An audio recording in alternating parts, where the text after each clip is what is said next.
Episode 35. Kenapa si dua orang ini bertingkah seperti bukan mereka yang biasanya? Tuan Saga bahkan tersenyum dan melambaikan tangan. Membuatku merinding saja. Dan lihat itu. Bedebah itu sama sekali tidak merasa bersalah padaku. Dia bahkan juga terlihat sama senangnya dengan majikannya. Dania masuk kembali ke dalam rumah setelah mengantar kepergian Saga. Berdialog sebentar dengan hatinya di luar rumah. Baru saja masuk melewati pintu dia sudah disambut oleh 3 wanita penghuni rumah. 2 adik ipar berdiri di samping ibunya. Menunggu tanpa mempersiapkan kesabaran. Terlihat dari raut wajah mereka. Kakak ipar, bisa kita bicara? Jenika mewakili mereka bertiga. Saya mau berangkat bekerja, Jen. Tersenyum. Biar cepat urusannya. Kenapa lagi sih mereka bertiga? Tidak ada habisnya. Ibu mau bicara. Ibu bicara singkat. Lalu dia berjalan menuju ruang keluarga. Mau tidak mau Daniah mengikuti. Lalu di belakang Daniah menyusul 2 adik ipar yang berjalan saling mendorong. Sudahlah Daniah, ikuti saja mau mereka. Biar semua cepat selesai. Bagaimana ini? Kita harus minta maafkan.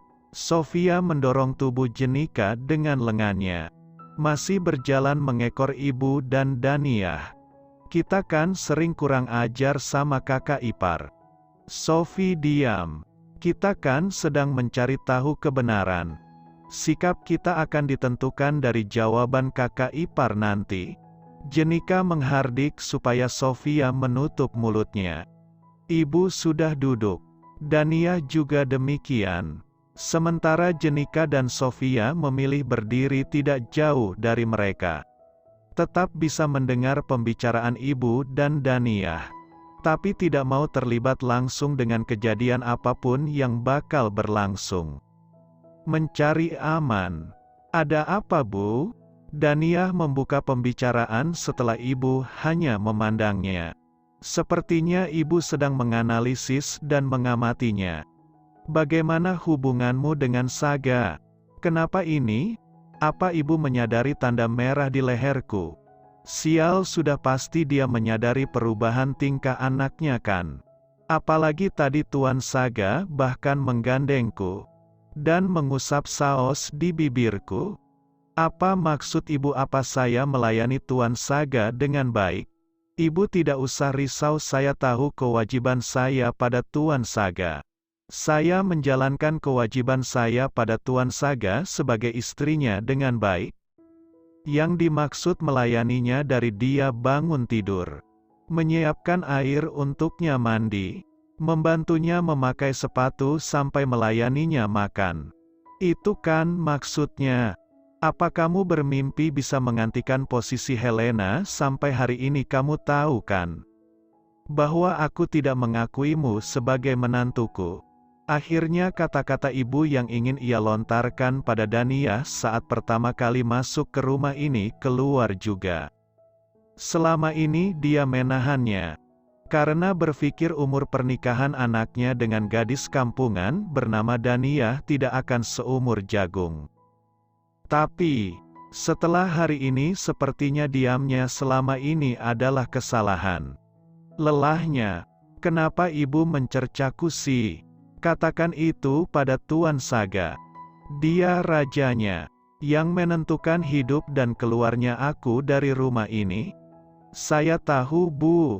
Saya juga tidak mengharapkan kasih sayang ibu. Saya tahu ibu tidak menyukai saya. Jadi berjuanglah, Bu. Apa ibu mertua belum menangkap pembicaraan Daniah? Tapi sepertinya dia kesal dengan jawaban Daniah. Berjuanglah untuk menyatukan kembali Helen dan Tuan Saga. Daniah menjawab yakin, sambil menatap wajah ibu. Apa, jadi kakak ipar tidak mencintai Kak Saga? Jenika mendekat, duduk di sebelah ibunya. Tidak percaya mendengar ucapan Daniah barusan. Kakak ipar tidak menyukai kakakku. Mereka kenapa sih? Apa mereka tidak tahu alasanku menikah dengan Tuan Saga? Aku ini hanyalah alat untuk menebus hutang perusahaan ayahku. Apa kalian tidak tahu? Tunggu. Jenika berdiri, meringsek, mendekati Dania, menyentuh lengan baju gadis itu. Dania terkejut dan refleks menepis tangan adik iparnya. Apa yang kamu lakukan, Jen? Dania tersungkur duduk di sofa. Jenika menunduk di depannya. Tangannya sudah menempel di leher. Matanya memeriksa dengan teliti. Tanda merah di leher kakak ipar ini apa? Ini ciuman dari Kak Saga kan? Apa-apaan sih mereka? Kenapa kakak beradik ini? Apa mereka sama-sama maniak? Suka sekali menggerayangi tubuh orang lain. Terkejut sekaligus malu, bagaimana Jenika bisa menanyakan hal seperti ini langsung tanpa malu sedikitpun. Kalian ini kenapa? Lepaskan aku, Jen. Aku mau berangkat bekerja. Kakak ipar tunggu. Sophie bantu aku pegang kakak ipar. Jenika berteriak pada adiknya untuk mendekat. Dia sudah menahan bahu Dania. Sofia datang memberi bantuan, memegang tangannya. Ibu diam menonton ulah anaknya. Hei, apa yang kalian lakukan? Lepaskan aku, Jen. Dania berteriak marah. Tapi 2 lawan 1. Dan postur tubuh Jenika yang setinggi Saga membuatnya kalah tenaga. Dia terpojok terduduk di sofa. Jenika memeriksa leher dan sudah mau menarik baju depan Dania. Jen, lepaskan aku, berteriak. Apa yang kalian mau lakukan, hah? Menelanjangiku. Dania bersyukur bisa selamat karena mendengar langkah kaki mendekat. Nona Jenika, Nona Sofia, apa yang sedang Anda lakukan? Jenika langsung membeku mendengar suara Pak Mun yang dingin. Habislah, aku pikir, Jenika. Pak Mun berdiri memandang dengan sorot mata tidak suka. Dania segera bangun ketika Jenika menyingkir. Dia merapikan pakaiannya. Pak Mun, kami hanya ingin bicara dengan kakak ipar. Jenika sudah kembali normal. Minggir. Dania menepis tangan Jenika. Sofia sudah sedari tadi mundur. Kamu kenapa sih? Kakak ipar, tolong katakan pada Mun aku hanya main-main. Aku hanya ingin lihat tanda kecupan di leher kakak ipar. Wajah Dania langsung merona malu. Tolong katakan padanya aku tidak menyiksa kakak ipar. Kumohon. Seperti tak tahu malu, Jenika memeluk Dania. Dania berontak melepaskan pelukan tubuh Jenika. Habislah hidupku, kakak ipar. Kumohon katakan pada Pak Mun kalau kita cuma sedang bercanda tadi. Jenika bicara mengiba di telinga Dania. Wajahnya sudah hampir menangis putus asa. Baiklah, lepaskan aku dulu. Jenika melepaskan pelukannya. Dania lalu meninggalkan mereka dan meminta Pak Mun mengikuti. Walaupun tidak paham kenapa sampai Jenika memohon begitu, tapi sesampainya di dapur dia meminta Pak Mun jangan menceritakan peristiwa pagi ini pada Tuan Saga. Kenapa keluarga ini semua orangnya tidak waras sih? Hi, Jenika lagi, membuatku merinding semua. Iya ini bekas kecupan kakak tersayang kalian. Lantas anehnya di mana? Seperti dia baru pertama kali dia tidur dengan perempuan saja. Dania menaiki tangga bersiap untuk pergi bekerja. Sementara di ruang keluarga, habislah kita, Kak. Pak Mun pasti mengadu pada Kak Saga. Lagian kenapa kamu mau mencekik kakak ipar tadi? Sofia bukannya menenangkan, malah hanya memperkeruh suasana. Siapa yang mau mencekik kakak ipar? Memang aku sudah gila. Aku hanya ingin memeriksa tubuhnya. Lehernya jelas-jelas dipenuhi tanda kecupan kan? Jenika ikut nyolot karena disalahkan. Tapi mungkin kan hanya sampai di situ? Sofia membuat hipotesanya lagi. Apa? Ya sekedar kecupan di leher saja. Jawabnya yakin. Tidak mungkin kan? Jenika kesal sendiri. Memang kamu gak pernah dengar cerita Kak Helen. Kalau hubungan dia dan Kak Saga sejauh ini baru sampai batas ciuman di bibir. Ibu yang sedari tadi diam mendesah. Panggil Helen kemari. Katanya kesal. Ibu tahu dia sudah kalah. Tapi tentu tidak mau menyerah. Dia ingin punya menantu yang berkelas yang bisa dia pamerkan di pergaulan sosialita. Bu, kalau Kak Saga memang sudah tidur dengan kakak ipar, sebaiknya ibu menyerah saja. Jenika berusaha meyakinkan fakta penting itu. Panggil Helen kemari, ibu mengulangi kata-katanya lagi dengan intonasi lebih keras. Mana mungkin ibu menyerah dan membiarkan menantu yang tidak selevel itu hidup dengan Saga dan melahirkan penerus keluarga ini. Tapi ibu tahu sendiri kan, kalau kakak belum pernah tidur dengan perempuan manapun. Dan kalau memang benar dia tidur dengan kakak ipar itu artinya apa? Itu artinya mulailah bersikap baik dengan nona muda dari sekarang. Pak Mun muncul seperti hantu mengagetkan semua orang. Wajah Jenika pias. Pak Mun menganggukkan kepalanya, menunduk hormat pada ketiga wanita penghuni rumah. Saya permisi mau mengantar Nona Daniah bekerja. Wajah mereka bertiga pias. Sejauh apa kepala pelayan itu mendengar pembicaraan mereka? Selang beberapa hari, sebelum ulang tahun ayah Daniah, waktu bergerak seperti jatuhnya air dari pegunungan. Mengalir deras tidak peduli pada apapun. Ya, ia berputar tanpa memihak pada siapapun. Dengan durasi yang sama 24 jam bagi semua manusia. Pagi ini tingkatan penyiksaan yang dilakukan Saga naik. Itu yang ada di pikiran Daniah. Bagi Saga ini bukti semakin dalamnya perasaannya. Saga meminta ciuman selamat pagi sebelum keluar dari kamar. Kenapa?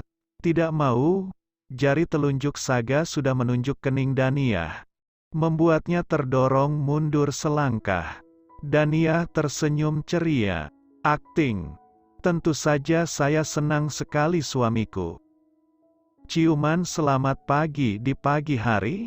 Tentu saja, akan saya lakukan setiap hari dengan penuh kebahagiaan. Wajahnya secerah matahari yang mulai memanaskan bumi. Dasar mencari kesempatan. Sesenang itu menciumku sampai melakukannya setiap hari. Padahal aku hanya mau hari ini saja tuh. Menyeringai licik. Karena kamu yang memohon. Baiklah, lakukan setiap hari. Gemetar-gemetar kesal sambil menuruni tangga mengikuti langkah kaki Saga.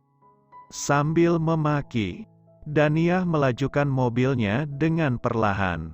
Memasuki gerbang tinggi universitas ternama di kota ini. Dia memarkir kendaraannya di tempat parkir khusus untuk tamu universitas. Bertanya kepada satpam yang sedang berjaga. Satpam memberikan penjelasan dengan menunjuk area yang ditanya Daniah. Terima kasih ya Pak, ucap Daniah sopan. Sama-sama Mbak, mau cari siapa? Adik saya permisi ya Pak. Tersenyum sekenanya. Iya Mbak. Daniah menyusuri jalan setapak dengan langkah kecil sambil menikmati pemandangan sekitar. Senangnya ya, anak-anak muda yang baru memulai mimpi dan belajar untuk memperjuangkan mimpi. Belajar yang rajin ya adik-adik. Nikmati hidup kalian dengan benar. Dan jadilah orang sukses yang bisa membuat bahagia untuk diri kalian sendiri dan orang-orang yang kalian sayangi. Daniah melihat beberapa anak sedang bergerombol. Berbicara dengan ribut. Ah, manisnya gumamnya. Inilah kehidupan normal itu. Aku harus berusaha sekuat tenaga agar Raksa tetap bisa menikmati kehidupan normal semacam ini. Kak Nia, teriakan seseorang membuyarkan pikiran Daniyah. Dia melihat adiknya melambaikan tangan dari kejauhan. Dia terlihat berpamitan dengan dua teman di sampingnya lalu berlari mendekati Daniyah. Kak Nia, sampai kemari, kita kan bisa janjian ketemu di mana gitu? Gak apa-apa, sekalian biar gak tunggu-tungguan. Yuk jalan. Daniyah menarik lengan adiknya, melingkarkan tangan lalu berjalan bergandengan. Mau makan siang dulu nggak? Kak Nia mau makan di kantin kampus gak? Makanan di sini lumayan enak loh. Ada kantin di dekat danau juga. Raksa menjelaskan dengan bersemangat, sambil menunjuk kantin di dekat danau kampus. Wajah Daniyah langsung berbinar senang. Kapan lagi bisa makan dengan sesama manusia di tempat yang pemandangannya indah? Dia menganggukkan kepala. Raksa tertawa paham kalau kakak perempuannya sedang antusias. Lalu dia menarik lengan Daniyah mengajaknya mengikuti langkah kakinya. Benar kan? Kak Nia suka? Raksa menyenggol lengan Daniyah. Hehe, iya, suka sekali. Kak Nia jadi ingin kuliah di kampus kamu dek. Haha, ayo foto kak. Raksa mengeluarkan HP-nya. Lalu mereka berfoto dengan pemandangan danau sebagai background. Bagus kan? Aku kirim ke Kak Nia ya. Daniyah menganggukkan kepala. Lalu dia juga mengambil beberapa foto Raksa sendirian dan pemandangan danau yang indah. Danau ini sepertinya danau buatan, karena batu-batu pondasi di setiap pinggirnya. Tapi tetap saja membuat hati rasanya nyaman. Sambil ditiup angin lembut, pepohonan di sekitar danau juga membuat udara segar. Terasa sejuk dan nyaman. Di mana-mana tempat indah dan makanan adalah sesuatu yang saling berhubungan. Cukup ramai juga yang makan di sini. Pastilah begitu, gumam Daniyah. Kalau dia kuliah di sini ini pasti jadi tempat favoritnya di kampus. Kak Nia baik-baik saja. Sebenarnya inilah yang sedari tadi ditahan Raksa. Dia tahu Daniyah akan selalu memasang wajah tersenyum sepanjang hari kalau bersamanya. Tapi dia bukan anak-anak yang bisa ditipu oleh senyum itu kan. Dia sudah dewasa sekarang. Tahu bagaimana saatnya harus senang atau ikut merasakan kesedihan kakak perempuannya. Masih saja khawatir ya? Mengusap kepala adiknya. Kak Nia baik-baik saja. Minuman datang. Mereka menikmati pesanan mereka sambil menatap danau yang tenang. Apa di danau setenang itu tidak ada kesedihan ya?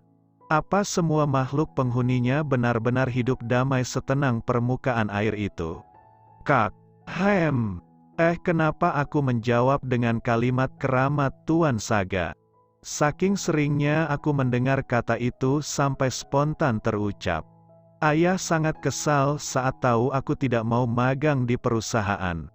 Daniyah menghentikan lamunannya dan fokus menoleh pada adiknya. Tadinya dia mengancam tidak mau memberiku uang. Ayah bilang begitu. Lalu ibumu tidak percaya ayah sampai sejauh itu pada anak laki-laki kesayangannya. Dengar dulu, tapi setelah aku bilang kalau pengajuan permohonan magangku diterima Antarna Group. Belum menyelesaikan kalimatnya. Daniyah memotong karena terkejut. Apa kamu jadi magang di sana? Kenapa ini? Perasaanku sudah merasa tidak nyaman begini. Kenapa bukannya bisa melepaskan diri? Tapi kenapa sedikit demi sedikit keluargaku malah semakin terikat dengan Tuan Saga? Aku yang ingin berlari sekuat tenaga sepertinya hanya upaya sia-sia. Dia mencengkeramku dari segala penjuru. Iya, dari sekitar 200.000 pemohon. Aku terpilih tahun ini di antara 200 orang. Belum tahu penempatannya di mana. Informasi akan diberikan saat training nanti. Ini bukan hanya kebetulan kan? Tidak. Bisa jadi ini hanya kebetulan saja. Raksa anak yang pandai. Nilainya selalu yang terbaik di kampusnya. Ini hanya kebetulan. Tidak mungkin Tuan Saga mengurusi masalah anak magang. Daniyah berusaha meyakinkan dirinya. Lalu reaksi ayah. Kembali melanjutkan cerita Raksa. Daripada dihantui kepanikan tentang Tuan Saga. Senang sekali, sampai sujud syukur. Dia memberiku uang jajan double. Menyedihkan sekali, suara Raksa getir. Meminta maaf pada Daniyah. Hehe, sudahlah dek. Nikmati saja apa yang sudah ayah berikan. Tertawa menghibur adiknya. Apalagi yang bisa diharapkan. Toh laki-laki yang jelas-jelas ayah kandungnya itu bahkan rela menukar anak gadisnya dengan perusahaan miliknya. Kak Niyah tahu. Kak Risha sekarang kan sudah menandatangani kontrak drama dan iklan. Raksa melanjutkan cerita mengenai keluarga. Walaupun Daniyah tidak bertanya, tapi memang ini yang ingin diketahuinya. Kalau semua baik-baik saja, berhasil juga dia rupanya. Balasnya tidak terlalu antusias. Ibu menjual nama Antarna Group. Apa ibu mengaku pada semua orang kalau dia punya menantu Tuan Saga? Daniyah merasa khawatir sendiri. Tidak kak, mereka pasti tidak punya keberanian untuk itu. Sekretaris Tuan Saga sudah mengingatkan ibu dan ayah untuk menjaga sikapnya. Jadi aku yakin mereka tidak akan seberani itu. Tapi apa yang dilakukan ibu sampai akhirnya Risha bisa masuk dunia entertainment? Syukurlah. Jangan bermain-main dengan Tuan Saga. Bedebah sialan itu bisa melakukan apa saja di luar batas pikiran manusia normal seperti kita. Sekarang setiap malam selalu memelukku. Menggerayangi tubuhku dengan tangannya. Kalau dia sedang berselera, dia akan memintaku melayaninya. Tapi kurang ajarnya dia selalu menemukan taktik seperti aku yang merayunya. Daniyah meremas tangannya gemas sekaligus kesal. Karena nyaris setelah malam pertama dia tidak pernah lagi bisa tidur dengan tenang. Tapi kenapa sekarang hampir tiap malam dia berselera sih? Dan sepertinya sekarang nggak punya kerjaan. Setiap hari selalu pulang tepat waktu. Sesenang itu menyiksaku.